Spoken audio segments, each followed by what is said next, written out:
Do you want to catch big bass like this when the water's cold? Today we're going to be talking about 5 awesome crankbaits to use that are not balsa during the cold water periods leading into the pre-spawn. Some of these baits have caught really big bass for myself and my clients. So smash that subscribe button, and I'm going to leave a challenge to everyone who tunes into this video. Comment down below what your favorite crankbait to throw is in that late winter into pre-spawn period. I should not fail to mention as well that everything that we talk about in this video is going to be linked down below in the description. So make sure you head down there, click on those links, head over to Omnia, type in code SERIOUS10 to save yourself 10% off of your order. So first up, we're going to have arguably my favorite cold water, that 45 degree to 50 degree water temp crankbait. It's going to be your Berkeley Frittside. I've caught them on the 5s, 7s, and 9s, but my favorite size is 100% the Berkeley Frittside 7. In this time of year, the focus is always red, right? Like red catches bass late winter leading into the pre-spawn. So the first color I almost always have tied up on is going to be crawfish red.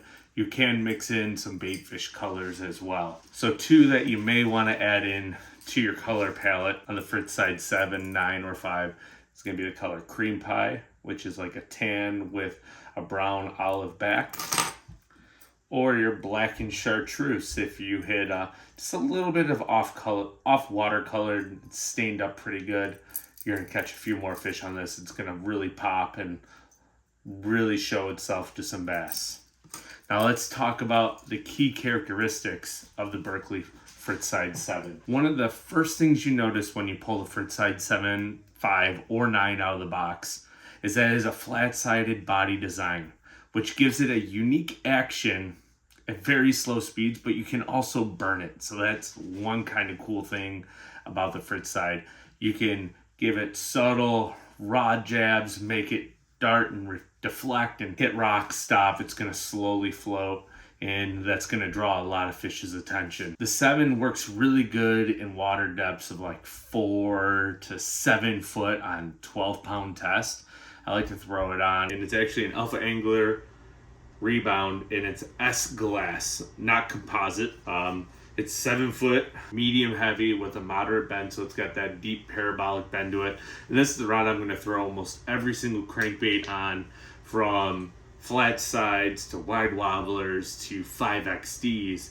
Low gear ratio reel, like a 6:3 to 1, or even like a 5:8 to 1, I'm sure a lot of people would like using. I like to 45 the bank or even parallel the bank when I'm throwing this, kind of trying to deflect it off of anything that's down there. If you're running down a natural bank and you have a steep drop, but you have some pea gravel and big boulders that's in like that 5 to 8 foot range and the boulders come up, this is a great place to deflect that Frittside off of.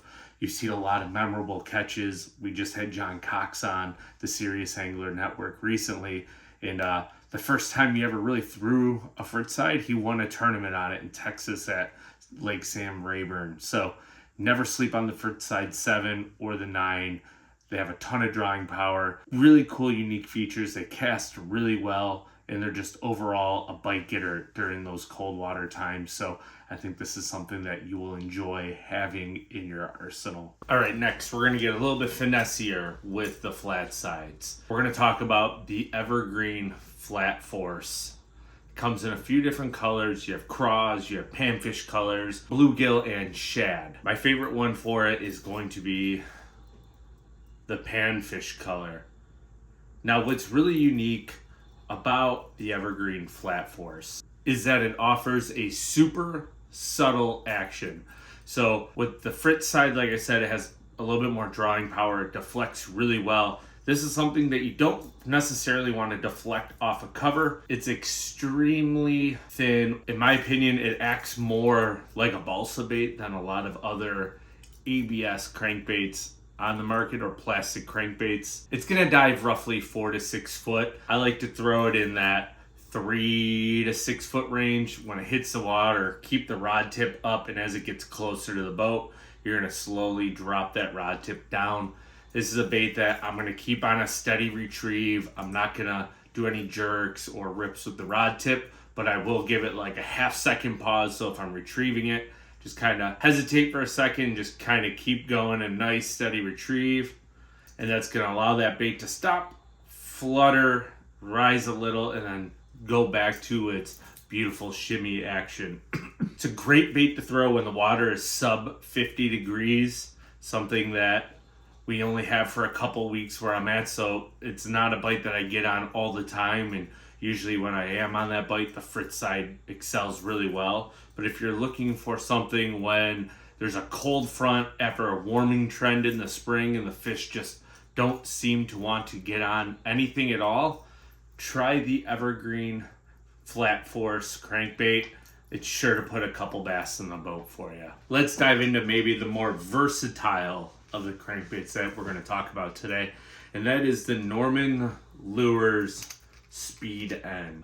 It's something that a lot of anglers have had a lot of success. There's been some Bassmaster Classic catches by some Elite Series pros on lakes like Lake Gunnersville that put them in the top 10 in the tournament. This crankbait's going to be best fished in that 4 to 6 foot of water around some fresh of the year growing grass. It's not one that you really want to fish up on the bank, in my opinion. Something that you can cover newly growing grass flats with. It comes in a variety of different colors, but we're talking reds today, so this is going to be a really good color palette for you to choose. The name of this color palette is Ghost Pepper. It doesn't have the bar strikings like some of the other crawfish baits will have, but it still has that beautiful red belly and an olive top, which is paramount in a lot of craw baits. You'll see some with black, but I like to go with ones that have that more green, natural olive back. It just looks better to me, in my opinion. So something that's kind of unique to this square bill, slightly kind of coffin build crankbait is the fact that it's going to have a very, very tight wobble to it. A normal square bill is going to be a little bit more wide and bigger kicking and more water displacement. So that tight wobble is going to be key when the water temps are cold, sub 55 degrees. It deflects really well out of grass. You can cover a lot of water with it. Areas that you might want to fish this one is where you throw a trap as like a 1-2 or a lipless bait. They don't want the real loud, kicking, obnoxious, noisy lipless bait. You can come behind them a little bit more subtle. Has a great rattle that almost mimics a lipless crankbait in sound, but it's going to give off a little bit different vibration. It's going to hit the lateral line of those bass a little bit different, so it's going to get you possibly an extra bite or two. I've caught a few fish on one of them. I lost that on northern pike and just replenished my box this year with quite a few, so I look forward to throwing them this spring. This one's new to my box this year. I haven't thrown it yet. I literally just got it in. I'm excited to throw it. It's more of a compact size crankbait. It's produced by Spro, and it's called the Speed Demon, and the size is 55. So in comparison to the Norman Bates Speed End crank that we just talked about, it's almost a full half-inch smaller. Now, I know both of these baits kind of were built to mimic the old Lure Jensen Speed Trap, which was a great bait back in the 90s. There was a lot of big fish caught on. I'm really interested and intrigued by the Spro Speed Demon because it has a slightly wider body at the front, kind of like a square bill, but it gets really thin at the nose of the bait and the tail. Has a circuit board lip, really thin bill, rounded off. So because it's rounded off, that's going to give it a really tight action, but it comes in a smaller bite package. So if you're fishing a body of water that the fish are extremely pressured, or the water is really cold, below 48 degrees, this guy is going to be one that you may want to mess around with. It has a couple really cool fish catching colors. I really like the way this red one looks. Now, the targeted depth zone is going to be roughly in like that 3 to 7, 8 foot range again. And you can see that there's a pattern. all the baits that we've pretty much talked about to this point are in that 3 to 8 foot range. So really, like, your prime area that you're going to want to throw this, because that circuit board lip, it's a little bit longer, it's going to deflect great. So you, maybe on long, slow, tapering points that come off, main lake flats with the grass like the speed end crank, it's just going to give you another option to get a lot of bites and to catch a lot of bass. Last but not least, my favorite wide wobbling cold water crankbait, the Spro rock crawler. Now there's a few different sizes that the Spro rock crawler comes in. I'm going to talk about primarily these two. But before we get into that, you know, some of the baits that we talked about already in this video is they're tighter wobbling, slow steady retrieves, and you may want to fish them as bass become more lethargic during the warming water trend periods. And that's because sometimes you'll get a catastrophic cold front that will basically shock the water system. So your water's rising, and then you have a 20-degree day or 3 or 4 of them in a row, bright blue sunny skies. That's when you may want to reach for those, when the water temp starts to actually drop back down.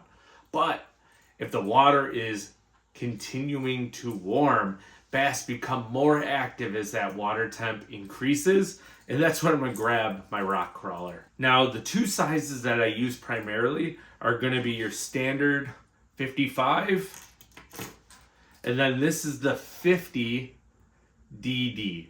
And you'll see we're staying with the red pattern because this is that time of year when bass just chew red all over the country.